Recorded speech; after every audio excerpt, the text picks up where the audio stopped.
Welcome to Precalculus Concept 14a, dividing polynomials. There's 4 boxes for us to talk about today, and we're going to learn how to use long division to divide polynomials.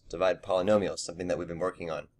Okay, so just in case you forgot how to do the following right here, I want you to take 382 and I want you to divide it by 12 using long division and then press play. Okay, hopefully you got 31 with a remainder of 10, but if you did not, here's how you do it really quickly. 12 doesn't go into 3, so it goes into 30 3 times. 3 times 12, of course, is 36, and we take this information and we subtract, then we get 2, and then I bring down a 2 since 12 can't go into 2. So does 12 go into 22? Yes, it does. It goes 1 time, which gives us a value of 12. Subtract all this information again, and you get 10. 12 does not go into 10, so we have a remainder of 10. So that's one way to represent it. I want to harp on a few things. This thing down here, the stuff underneath the radical sign, this is called the dividend. D-I-V-I-D-E-N-D. Okay. The stuff on the outside here, the 12, this is called the divisor. So make sure that we remember this part, D-I-V-I-S-O-R. The 31 represents the quotient, Q-U-O-T-I-E-N-T, and of course the 10 part represents the remainder. Okay, so hopefully you remember these words. These words are important. We're going to refer to them. So we have the dividend, the divisor, the quotient, and the remainder. So it's a big thing to remember that 382 is equal to the divisor, which is 12, multiplied by the quotient, which is 31, and then added to the remainder, which is 10. And if you don't believe me, just go ahead and check right there. So there's a little bit of review on long division. We're going to use this today. Okay, box number 2 is an illustration example to bring home the point of how to do this with polynomials. So let's say that we want to take the polynomial x squared plus 10x plus 21, and I want to divide it by the polynomial of x plus 3. Well, okay, the x squared plus 10x plus 21, that's acting as our dividend. So I'm going to put that underneath here. So x squared plus 10x plus 21. And we're going to divide this by x plus 3. Okay, one thing to note is that you always want to have placeholders for your exponents. So right now I have an x squared, I have an x to the first, and then I have an x to the 0.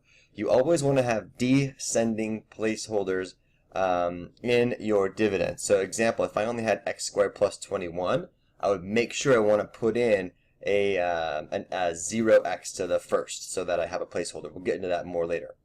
But for right now, here's how this works. Okay, I look at x and I ask myself, how many times will x go into x squared?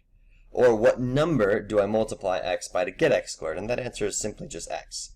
And the reason is because x times x gives me back an x squared. Perfect. Okay, what about this plus 3? Well, I multiply that by 3 and the x as well. So x times 3 is a positive 3x. So notice that my column of x squareds are lined up, my column of x's are lined up, and my column of numbers are going to be lined up as well. It's very, very important to keep your columns lined up. Okay, so then if I keep going here, what we're going to do is we're going to subtract all this stuff like we just did before. X squared take away x squared is nothing. We're supposed to get 0 by design every single time that we move down. So make sure that you're getting that. Okay, 10x minus 3x is a positive 7x. Don't forget to distribute that minus sign in there. And then, of course, we bring down the positive 21. Okay, so now I ask myself, how many times does x go into 7x? Or what number do I multiply x by to get 7x? And many of you probably figured out it's just positive 7. And the process repeats. What's 7 times x? It gives me 7x. And notice that I put it underneath my x column. What's 7 times 3? That's a positive 21. And of course we subtract all this stuff. And let me shrink this down to give you a bigger picture. And you notice that we get 0 by design here, but 21 minus 21 also gives me 0. So therefore, x squared plus 10x plus 21 is equal to x plus 3 times an x plus 7 with a remainder of 0, so plus 0. Well, of course it is. This shouldn't be a big surprise. I just factored this thing, right? And it factors to x plus 3 times x plus 7. That's what long division does. It just simply factors polynomials that we couldn't normally do nice and neatly. So that's where we're going with this stuff today. Okay, box number 3 is another example. We want to take x squared plus 14x plus 45 and divide it by x plus 9. So here we go. So I'm going to take x squared plus 14x plus 45, and I want to divide this by an x plus 9. Okay, so here we go. How many times will x go into x squared? It's x times. X times x gives me an x squared. X times 9 is a positive 9x. And we want to subtract all this information here, okay? So x squared take away x squared is 0 by design. 14x take away 9x is worth 5, positive 5x. And then we're going to bring down the positive 45. How many times does x go into 5x? Well, it goes a positive 5 times. 5 times x gives me 5x. 5 times 9 gives me positive 45. Okay, and again, notice all my x squareds are lined up, all of my x's are lined up, and all of my constant terms are lined up. Alright, so keeping going here, I get 5x minus 5x, I get nothing. 45 minus nothing, ooh, again, a remainder of 0. So it can be said that x squared plus 14x plus 45 is equal to x plus 9 times x plus 5 with no remainder. So that's really what we're going on here. Okay, box number 4 is a u-try.